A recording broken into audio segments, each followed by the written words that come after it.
So నిన్న సూర్యాపేటలో ఇలా పెద్ద పెద్ద జిల్లాలో మరి బీఎస్పీ పార్టీ ఘనంగా ప్రజాసభ నిర్వహించింది. ప్రస్తుతం మనతోటి సిరిపురం నియోజకవర్గం కావచ్చు, ఇన్ఛార్జ్ కావచ్చు ఆర్ఎస్ ప్రవీణ్ కుమార్ గారు ఉన్నారు. వారిని తెలుసు. చెప్పండి సార్, ఎలా అనిపిస్తుంది నిన్న సూర్యాపేటలో భారీ జనాభా, ఈరోజు కూడా పెద్ద పిల్లలకు భారీ జనం ఏమనిపిస్తుంది?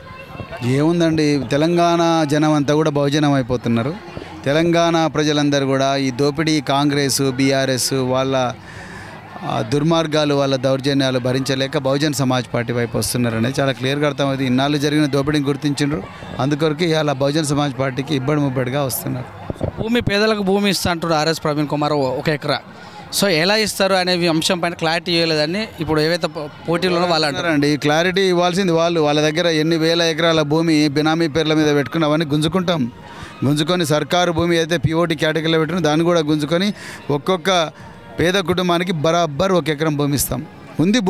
భూమి వాళ్ళు కబ్జా చేసింది గుంజుకోవాలి. ఇప్పుడు అంతే సింపుల్. సో ఆర్ఎస్ ప్రవీణ్కు ప్రాణహాని ఉందని చెప్పారు కదా, ఎవరి మీద ఉంది? ఎవరు మీ మీద అటాక్ చేసే అవకాశం, ఎందుకు చేసే అవకాశం ఉంది? ఎందుకు చేయరండి? ఇలా వాళ్ళ పీఠాలు కదులుతున్నాయి, వాళ్ళ పునాదులు కదులుతున్నాయి, వాళ్ళ గడియలు గొలబోతున్నాయి. వాళ్ళే వాళ్ళని కుట్రలు కుతంత్రాలు చేస్తున్నారు. నా కారుకి యాక్సిడెంట్ అయింది, నా భద్రత పెంచమనంటే పెంచుతలేరు. దాని అర్థమైంది, ఎప్పుడైనా కూడా మేము కథం చేస్తే తప్ప మన దోపిడీ సాఫీగా సాగదని వాళ్ళు అనుకుంటున్నారు. మేము ఇవాళ ప్రాణాలకు తెగించి వచ్చినాం. సో ఏమైనా పర్వాలేదు అనుకుని వచ్చినాం. అందుకొరకు వీటి గురించి భయపడే సవాలే లేదు. ఇట్లా ఊరట కూడా లభించింది, ఏమనిపిస్తుంది? హైకోర్టులో ఊరట లభించింది. ఎందుకంటే ఇక్కడ ఈ పోలీసు వాళ్ళకు వాళ్ళ రాజకీయ ఒత్తిళ్ళు ఉన్నప్పుడు కూడా హైకోర్టు అనేది ఒక ఆశాకిరణంగా మారింది. ఇంత దుర్మార్గ పాలనలో ఉన్న ఏకైక ఆశాకిరణం న్యాయ వ్యవస్థ. అందుకొరకే నేను చాలా ఆనందంగా ఉన్నా.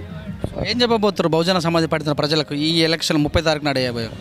ఎలాంటి ప్రలోభాలకు లొంగకుండా మళ్ళొకసారి వీళ్ళు ఇచ్చే 2000 రూపాయలకో లేకపోతే 300 రూపాయలకో 400 రూపాయలకో 2 బీరు సీసాలకు మళ్ళీ ఆశపడితే మాత్రం మళ్ళీ 5 సంవత్సరాలు కాదు కదా 50 సంవత్సరాలని ఇదే బొందల పడతాం. అదే కంట్రోల్ బియ్యం, అదే బతుకమ్మ చీరలు, అదే 200 రూపాయలు 2000 రూపాయల పింఛన్లు అంటారు. కానీ ఈ సంపదను మన ఎప్పుడు రానివారు. మన పిల్లలు మళ్ళీ కూలీలుగా బతుకుతారు. మన పిల్లల భవిష్యత్తు ప్రమాదాలు పడుతుంది. బాబాసాహెబ్ అంబేద్కర్ గారు మన కోసం రాసిన రాజ్యాంగం కూడా ఖతమైపోతుంది.